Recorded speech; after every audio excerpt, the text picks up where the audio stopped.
আমেৰিকাত মুখ্যমন্ত্ৰী তৰুণ গগৈৰ পৰিয়ালৰ তেওঁৰ জীয়েকৰ তেওঁৰ জোৱায়েকৰ নামত আৰু দলি গগৈৰ নামত কেনেকৈ সম্পত্তি আহৰণ কৰা হৈছে ইয়াৰ তথ্যবিলাক আপোনালোকৰ সন্মুখত তুলি ধৰিব খুজিছোঁ।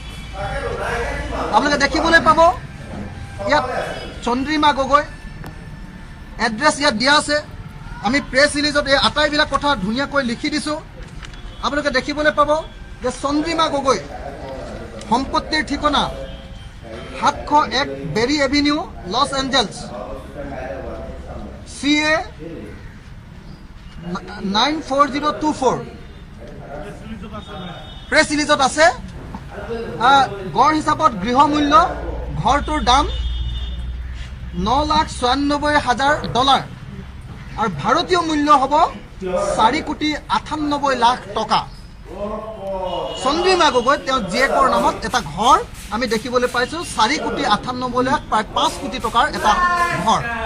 আমি এই ঘৰটোৰ আপোনালোকক ফটো ইতিমধ্যে আমি তাৰ ফটো সংগ্ৰহ কৰিছিলোঁ। আমি আপোনালোকৰ সন্মুখত দাঙি ধৰিব খুজিছোঁ চন্দ্ৰিমা গগৈৰ সেই ঘৰটোৰ ফটো। এয়া আপোনালোকে দেখিবলৈ পাব বিভিন্ন পৰ্যায়ৰ পৰা মুখ্যমন্ত্ৰী তৰুণ গগৈৰ জীয়ৰী চন্দ্ৰিমা গগৈৰ নামত থকা ঘৰৰ ফটো।